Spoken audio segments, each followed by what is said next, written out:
কিন্তু দুইটা লোক সবসময় রাজনৈতিক সংঘাতের জন্য উস্কায় দিচ্ছে এই মাঠকে।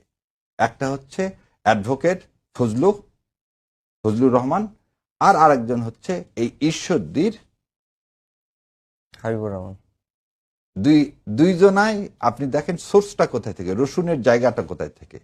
এবং এই দুইজন বিএনপিকে অন করে না, এটা বিএনপির মধ্যে থেকে এই দেশকে ইনস্টেবিলাইজ করার জন্য। এবং তাকে একজনকে তো সাসপেন্ড করা হয়েছিল। আমার কাছে, আমি ব্যক্তি একজন এদেশের মানুষ হিসাবে দাবি করি এই দুইজনকে এই বিএনপি থেকে আসলে দূরে সরে রাখা উচিত। এই দুইজন কার পরামর্শে এই দেশে ইনস্টেবিলিটি চাচ্ছে?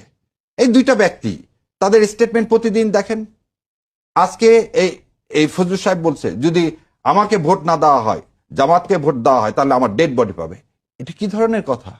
এনারা দুইজন একটা পার্টিকুলার এজেন্ডা নিয়ে যাতে ইলেকশনটাকে বিতর্কিত করা যায়। এবং তারা সব সময় দেখেন, তারা জিয়াউর রহমান বা খালেদা জিয়া এই দুইটাকে অন করে না। যদি অন করতো আজকে এই খালেদা জিয়ার এই মুমূর্ষু অবস্থায় তিনি এইসব কথা বলতে পারতেন না, মানুষকে বলতেন যে দেশনেত্রীর জন্য দোয়া করেন, চলো একটা মিলাদ মাহফিল করি।